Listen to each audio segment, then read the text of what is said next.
Welcome to Customer Success with Fahim Waaler, Norway's first and only customer success podcast. I'm Fahim. I'm the CEO and founder of Customer Catalyst, an all-in-one customer success platform. I've spent the last decade in SaaS helping teams drive real results through customer success. And on this show, I will sit down with top CS leaders from around the world to share practical insights, strategies, and tools you can use right away. From best practices to the latest tech, we make customer success simple, actionable, and inspiring. Welcome to another episode of Customer Success with Fahim Waaler.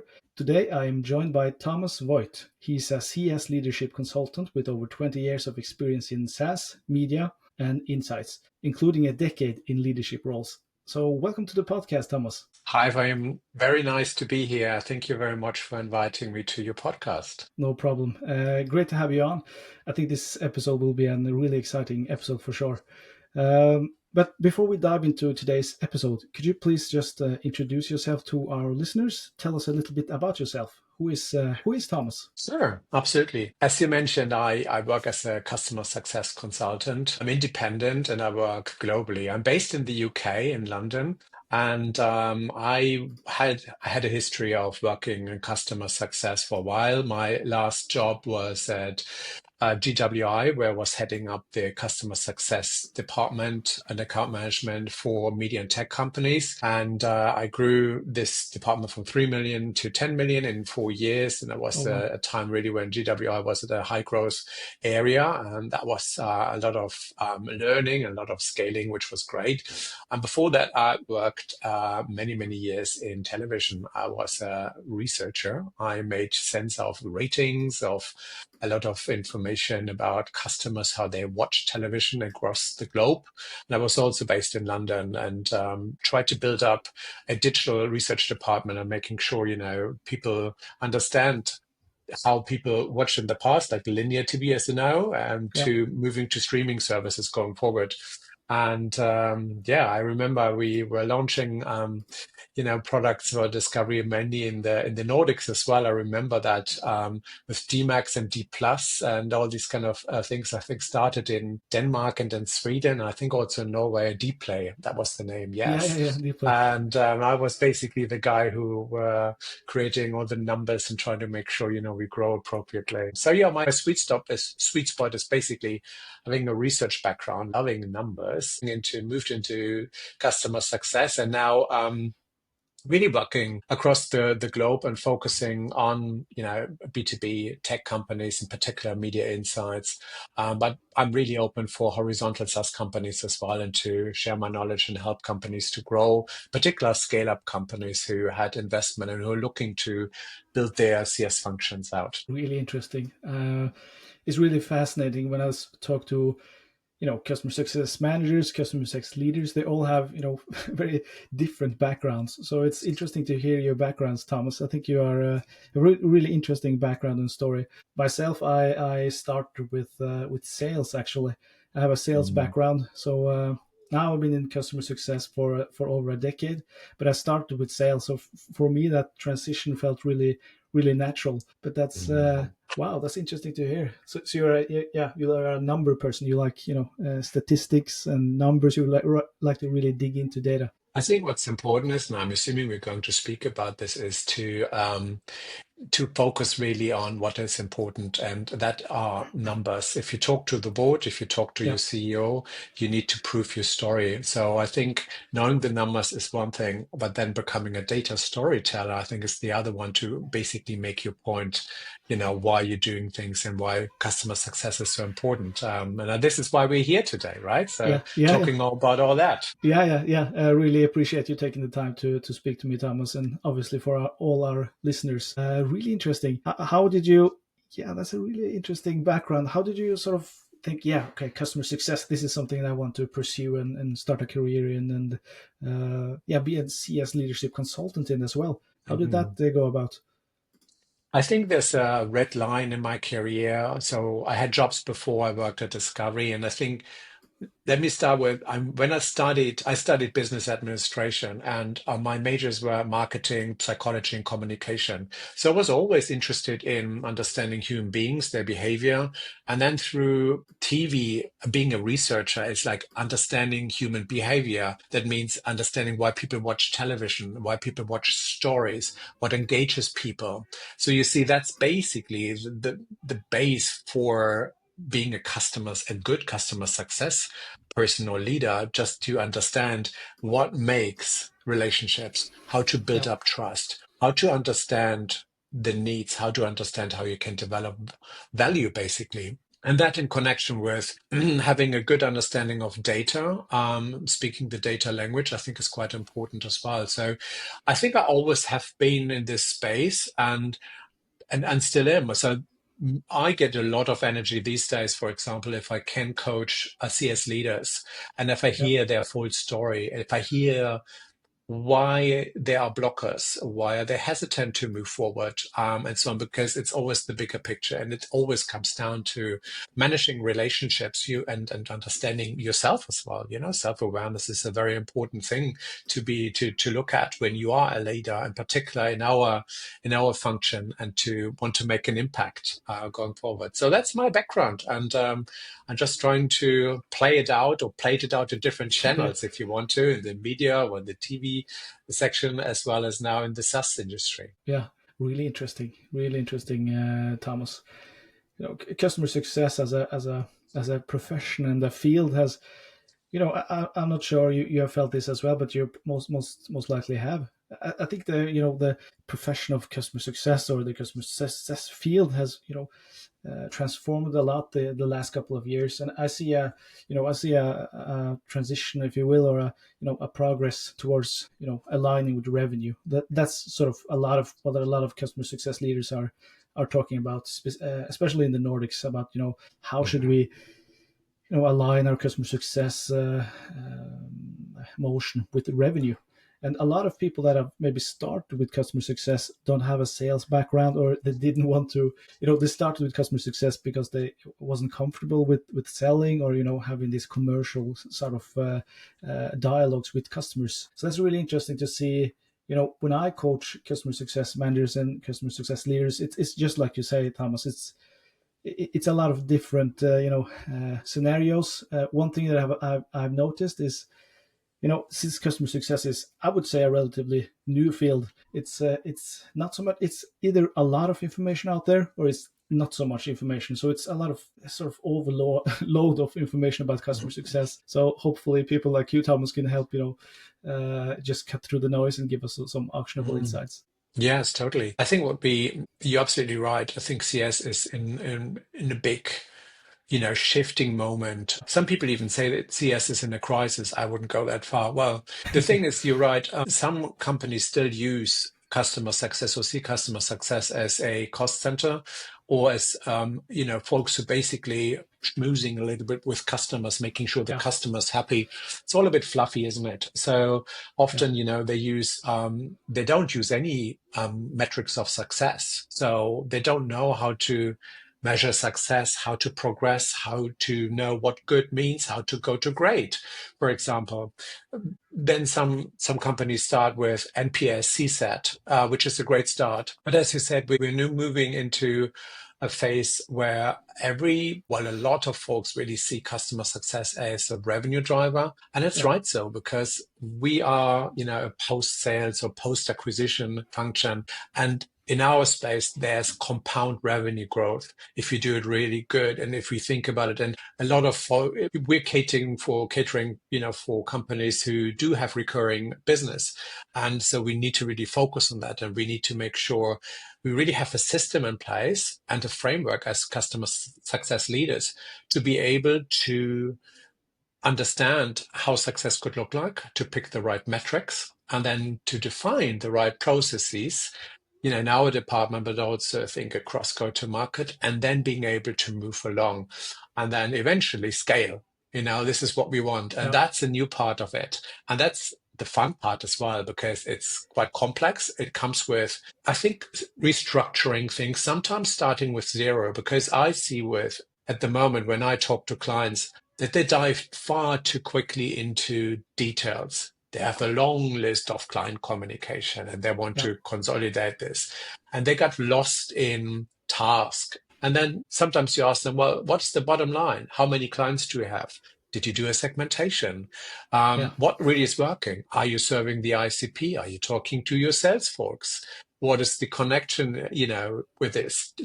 What metrics do you have? And then this conversation, I think, starts to ignite really a thought-provoking process that really focuses on the value of customer success these days. And then you start really seeing the bigger picture, and then you connect the dots on why you are a revenue engine and why you need to be really up your game a little bit, and why you need to have leaders who, demonstrate the power of or the gold mine you sit on, your Yeah. clients and how you can actually grow them. Yeah. Really interesting. I agree with yeah, with all you said, Thomas. What is your experience with, you mentioned a little bit about, KPIs and metrics. Obviously, NPS and CSAT has been around for quite some while. So you have, people always say the North Star metric of customer success is, NRR, net revenue retention. You also have GRR, gross revenue retention. What would you say is like in your experience, some valuable KPIs to have for CS teams? Do you have something off the top of your mind? Yes, of course, there are a variation of metrics. I don't think that NRR as such is a metric that you can always apply. So you, as a leader, you shouldn't go in and say like, "Oh, my top number one metric is NRR." I think it depends on the stage of the company you're in.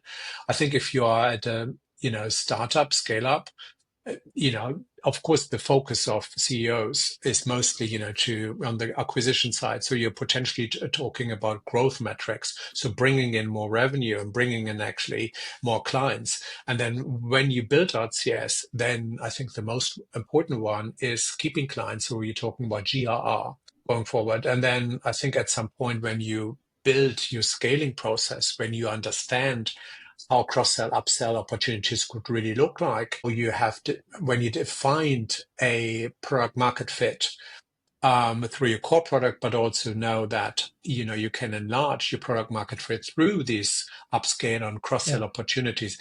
You then start to talk about NRR. And then once you're growing further, that's fantastic. You want to think about profitability as well.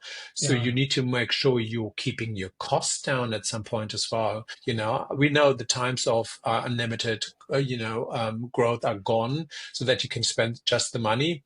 But it always depends on, where the cost aspect comes in. Normally, it should start very, very early. So you just not go for anything. You need to prioritize, and you need to have a, efficiency thought in mind at any given time. But while you are really going from scaling to the growth mode in a company, you really need to make sure that you're smoothing out, your costs, and you're making it even more efficient going forward. So you see, I mentioned 4 metrics here, if you think about it, and it always depends. And these are just metrics that focus on, the business side of things. I think you have other metrics as well that you need to focus on. If you are in particular in the SaaS industry, we were talking about this usage, onboarding, time to value, all these kind of things. So at the end of the day, what you need to do is you need to understand, how do you define success for your company? And that's an exercise that you need to do across go-to-market or even the C-level leadership team. And then you break it down what it actually means for customer success. And then you bring in the time axis as well and think like, okay, with which metric are we going to start? What's important? And then how do you track this and how to build this up? This is how I would start. So you see, it's relatively simple, but I think you need to simplify this to then just go into the nitty-gritty bit and grow and make your experiences. Really great. I think you broke it down really, really great, Thomas. Give it so for all of you who are listening to this, I think you gave a pretty good step by step, almost like a step by step guide. How would you do this? So this is really interesting. I saw you had sort of a crystal ball prediction with the founder of CS Connect, Sahid Karkera, on LinkedIn. So I was just interesting about speaking with you a little bit about, what sort of trends are you seeing? Is there something you are excited about when it comes to customer success? Tell us a little bit about that. Yeah, so I think there are a couple of things. Of course, we could mention AI, and AI is a Yeah, fast-paced technology that is evolving. Now, I'm assuming we can't imagine what's going to be possible in 12 months' time in customer success. So this is really rapidly growing, and I'm excited about this because it's the speed that we will go through the process, the speed that will help us to really excel, to have more help in place so we can free up our time to focus on building connections and focusing on building a business basically. And that could be through trust building, through focusing on better and the right clients, or just making sure we can really dive into the needs and how we can how we can deliver more value to clients going forward. That's important. So AI is taking over more and more when it comes to tasks that we don't want to do, helps us in improving processes, but also helps us in, as you know, doing the forecasting, which is this is what I'm really liking. yeah, If we think about the connections of different AI agents that we have already in our tech stack, but connecting all these and having ideally a customer intelligent hub where all these agents are going to talk to each other. So the agents that look at the conversation, the usage, the financial data, the information about the customer as such, and how it develops and so on. And if you connect all this, and then you have a lovely platform or like a dashboard that tells you yeah, exactly what to do and gives you information ahead of your conversation with your client, that's fantastic. So you see the co-pilot idea is becoming more and more prominent here in this space. And it is not only for CSM to use, it is for CS leaders. And I would say it's actually for everyone who wants to understand the stage of the company going forward. So that's really exciting. That's coming up. The other yeah, one is, I think, more on a personal, like on a development, career development side. I know CSMs are at the moment overwhelmed. We're all overwhelmed yeah, because I feel like one job, customer success manager, is now becoming at least 6, 7, 8 jobs going forward. yeah, right. And we feel the pressure to just deal with that because people just said, yeah, well, it's your job, isn't it? So how to prioritize? So in the future, there will be, I think customer success will split. Okay. It's the same like revenue is not only sales and the customer success. It's, it is also marketing and it is potentially RevOps and so on. So CSMs, I think, will go into a potentially a technical role where you just, are being connected a little bit more to That's the interesting. technical and support side. They will go more towards the product side as well, because at the moment, what we see often is there's a disconnect between the client who has the product issue and the product team. It goes via customer success. That's the Yeah, third layer and sometimes overcomplicating things. So you will shortcut this. And I think in the future, you will have potentially more CSMs going to the product teams and helping straight out of this. So you see that is more connected to that. It's a straighter and it's a better line to the client. Then I think you will also have changes in leadership going forward. I think leadership today need to speak up much more. I think the mindset and the skill set of leaders are going to change. You can't just, run your CS function and make sure you bring in good NPS numbers and talk about NRR. You need to become a real ambassador of your client. You have to have a customer-centric vision. And for me, that means practically you need to make sure you bring in your clients and make sure everyone in the company understands this. Not only what the customer says, but how growth could look like, how you do develop value on a constant basis, how you are on top of things so that you guide your clients going forward, how you are become a leader in your segment ideally, you know, and the CS leader is the one who needs to facilitate that because he owns it, right? He wants to yeah, own it and he has an opportunity. So just sitting there and thinking CS is in a crisis is not helping anyone. Let's start proving it that we actually can do a lot. And this is the fun bit that's now starting that I'm personally very excited about and that I really want to help people to thrive in or do it myself basically when I come in and help folks to scale up. yeah. So just to recap. So I agree with you. AI agent is, so I wouldn't say a buzzword, but it's a lot of a lot of hype around the AI agents, and that's interesting to see how the AI agents can help us in customer success. There's already quite a few companies do. I know that they're doing it in a full fledged way, but I see a lot of AI agent for customer success management is becoming more prominent. So you would say that customer success teams need to be more specialized. Maybe they have to focus on if have to prove their sort of their value, so to speak. Either if it's a technical role or it's a commercial role, it's not enough to just be sort of a relationship manager. You have to, right? Yeah, I think it depends. Again, this is, I can't say it generally on this is how it will happen. What I say is, dear companies, go and say, what are your needs from customer success? So that's quite important. Bring it down. What are your priorities? Basically redefine your job description and then basically start hiring the right customer success folks with the right background. It can be a little bit more product orientated. It can be more techy. It can be more service orientated. It can be more professional service orientated. It can just be a relationship building. And that's quite important. For the Yeah, CSM side, it's also quite important to just think like, what do I actually want? A lot of CSMs feel overwhelmed, saying like, oh, now I need to carry a quota. I need to make yeah, money. yeah.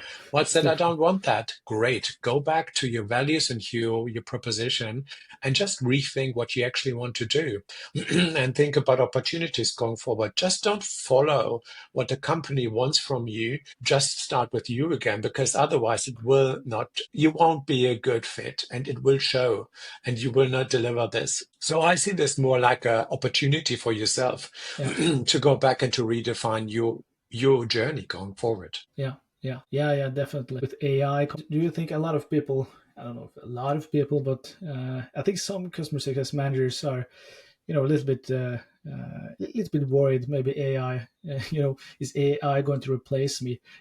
How do you feel about leveraging those things, a balance between using AI automation and AI agents? How do you see the role of the customer success manager in that sort of new landscape? Mhm. Yeah, there will be some roles not existing in that do exist, in particular, I think in the customer service area. So if you Yeah, think about chatbots are becoming more and more important, and you can feed them, and they will be very intelligent. They speak the tone of the customer as well, not yeah, only their language. And they're really good at the moment. So I think this is an area where AI is coming in very much so. But I think what we need to understand is you need to be familiar with AI opportunities and how it can help you to thrive. In particular, what I see where the lack is at the moment is when you think about executing forecasting. So if I'm an executive or I'm a board member, I'm an investor, I want to understand what's the state of my client base. Where can we grow? What are the obstacles? Give me a forecast. These are the questions that do really matter first. So if we can answer these as a CSM by using AI that helps me to better forecast, fantastic. So that's yeah, really cool. So make sure you focus on that because it has a priority, making sure you see the bigger picture instead of just diving in your rabbit hole. That's, I think, what we all need to do is connect with the overall goals, connect with the business as yeah, such, see where it's going. And that's interesting. This is why we do all this. We're not just doing yeah, this to have happy customers. Yeah, maybe. But the main goal is for most companies who are non-for-profit companies is to make money. So yeah, let's just break it down and make sure we can deliver our contribution. And that's the key thing. yeah. Just say it as it is. Yeah, we don't do customer success out of the goodness of our heart. Obviously, it's we want to bring some value back to our company. Yeah, I don't want to black and white it. And I know there's a discussion also on LinkedIn about, oh, we need to do Yeah, value building and everything else is following. I think it's a good combination, but at the end of the day, we run commercial organizations. It's about money making, guys. yeah. Yeah, interesting. I think you're touching upon a lot of different and interesting topics, Thomas. If you could say a little one thing about, what overall direction do you think the customer success field is headed towards? Do you have some insights there? Yeah, I think we're now in the phase where I think it's a bit like the aftershock situation. Yeah. Like everyone is need to dealing with too much stuff, so things will consolidate. As I said, we will have more lines of businesses and hopefully clearer ways of working together, because we will Yeah. redefine what's our North Star metric, what really matters, and then we will align things top down going forward. So I think we will become, so customer success will be more, hopefully more clear, and will have more facets, Yeah. on how to contribute to the business going forward. It will be clearer. There will potentially also be organizational changes. As I said, that customer success is not only reporting into Chief Revenue Officer or CEO, but as I said, some folks might just say, we're going to report into product, or it will just, sit under, IT or whatever. So it depends. The role as such might really be fragmented. It's being there where it's really being needed. And it's actually part of a bigger picture. I think customer success, if you think about it, is a function that tries to understand what clients want and how to serve their needs going forward. And if you think about it, this should really be everybody's job. Yeah. Yeah. Everyone in the company should do this. So implementing the idea through various customer success managers into various other functions in across the company is actually not a bad idea, because it helps all of us to really have this customer first thinking. What they will do and hopefully will bring in is, as I said, this commercial acumen, this commercial perspective on things, and hopefully Yeah. align us as well. I really hope that customer success will be a driver of cross-functional collaboration. We see this still, and it's a human thing, isn't it? Marketing departments has their own Yeah. focus, their own KPIs, the same then sales and so on. But if I would create a customer success function, I would make sure, I would talk to the CEO and have my backing from the CEO as well, that I have the power or that we all should align and go to market, and that it should be orchestrated from the customer success point. Why? Because I believe that's the source of recurring revenue, and this Yeah. is why it's powerful.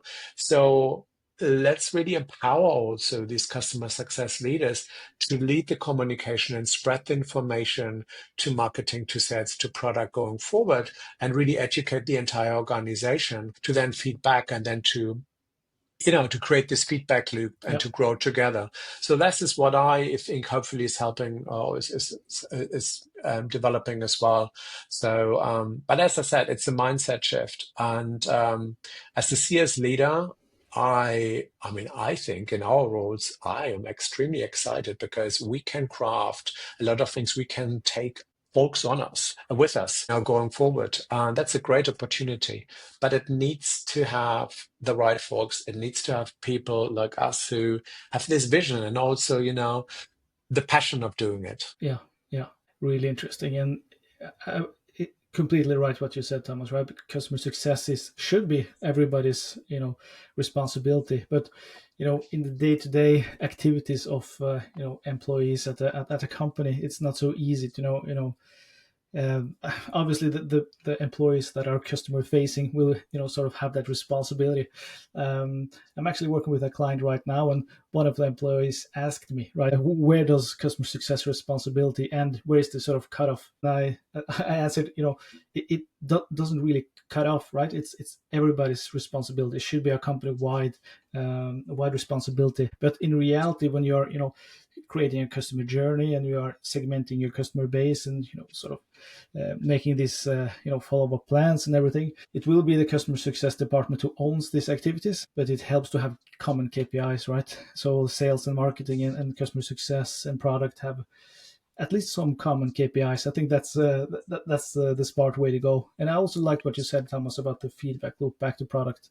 It sounds like a easy and simple thing, but it's difficult in practice in the real life. When I'm working with companies, it's not so easy always. So the product roadmap should be fueled by feature requests from customers, but it's not. I don't know why, but it's not always so easy to actually do this. Completely agree, and this is a human thing again, Yeah, and there's the ego coming through from product marketing, product leaders or marketing leaders, and like, oh, we want our yeah, own product map, and this is what we do because we know the customer, and we just roll it out kind of thing. But as you know, this is interesting. I get this. Everyone has the ego, great. But I think we need to orchestrate these egos and bring them together and to see, yeah, it's great to then incentivize ideally to make sure, it's actually good to have a collaboration. So I'll give you another example. What I really yeah, like to do is if you work with if the CSMs work with sales folks, that's really, really important. This needs to be sponsored, by the chief revenue officer, for example, who sales reports into, for example. Why is that important? Because I want really the customer success manager to report back to the sales folks, in particular when it comes to acquiring the wrong ICP. I understand sometimes yeah, you need the money and you go for not ICP clients going forward, but I think that's a long-term thing. You know, your CS department can always be good to just feed it back. And I think these conversations, this peer program really needs to happen. And if it's facilitated or sponsored by a chief revenue officer, and if it's even tied to compensation, if you think about it, you get a bonus or you get an extra yeah, XYZ yeah, yeah, uplift on your comp when you have these meetings with this outcome, then people will follow along. So you yeah. can create these structures as well, to just force or to manipulate or to direct behavior that you want to see when it comes to go-to-market collaborations. Yeah, yeah, that's a really great point. Incentives are, obviously really important and powerful motivational drivers for different people. So that's a great point there, Thomas. I, I think it would be interesting to hear, some if you have some advice for customer success teams or customer success professionals who want to succeed in customer success. Could you please give us some give us some insights there, Thomas? Yeah, we touched upon this, I think, as well. I just came off a webinar that I was running with a career coach the other day, and this Okay. topic was find your North Star, and that was in particular for customer success managers. Find your North Star is basically a five-step concept for everyone in customer success, or generally who want to go back to what they really need. I think it's an important exercise that you need to go back and define, what do you really want to do in my profession? When I work in customer success, what are the things that I really Mm. like? What gives me goosebumps, passion, and so on? If you connect this with your values, for example, and if you have a mission statement going forward, that's really, really helpful. And I encourage everyone to just go back and do this exercise going forward, because it's so important to understand in which direction you are going to go, because it helps you to define yourself. It helps you define what is the value that you will bring to your future role, either at your company or at a different other company. And often, as I said, we feel this is what I mean in this crisis, and we feel a bit overwhelmed. But if you Yeah, go back and say, like, this is what I do, this is what I can, here's the proof of why I'm successful, and this is why it will help you. This is very important that we need to do this going forward. Just be clear on where's your heart. Are you a seller? Are you not a yeah, seller? I'm just being very kind of pragmatic here. Are you somebody who loves product ideas and work with them? Are you more on the technical side? Do you really like to sell? Would you like to move into leadership? Or would you like to spread the word across the company more forward? Or, for example, are you in RevOps? As these go-to-market engineers, this new role is becoming now a thing where yeah, basically what we need is somebody who has an idea of what AI can bring in, but also connects the dots. So becoming a go-to-market engineer going forward is something that you really want to do. So define that, and then bring it up. Be proactive. And this is the thing. Show the value that you can do by just looking what excites you. And then it will eventually bubble up. That's a great exercise that you can do, interesting. for example, and it's a quick one. Yeah. Really interesting. And I think for all of our listeners, if you have any questions about customer success, I will link Thomas's information in the show notes. You can check him out on LinkedIn. Yeah, make sure to follow Thomas. A lot of interesting insights. And if you need some help with customer success, just they can reach out to you, right, Thomas? Absolutely. Yeah, I mean, we are on LinkedIn, and that's the best way to get in touch. Send Yeah, me a DM. I do have a company called the CS Academy, and that's yeah, thecsacademy.net. And that's the best way really to reach out. I'm always happy to chat and to answer any questions. Great. I will link all the information in the show notes so people can check it out. I'm sure we could speak for hours, Thomas, but I think that's a great place to wrap up today's episode. Thank you so much for sharing your insights and experience. Really appreciate the time, Thomas. Thank you very much, Fahim, for having me, and have a great day. Thank you. And of course, thank you for listening, everybody. If you enjoyed the conversation, don't forget to subscribe and share this episode with others in the CS community. See you next time.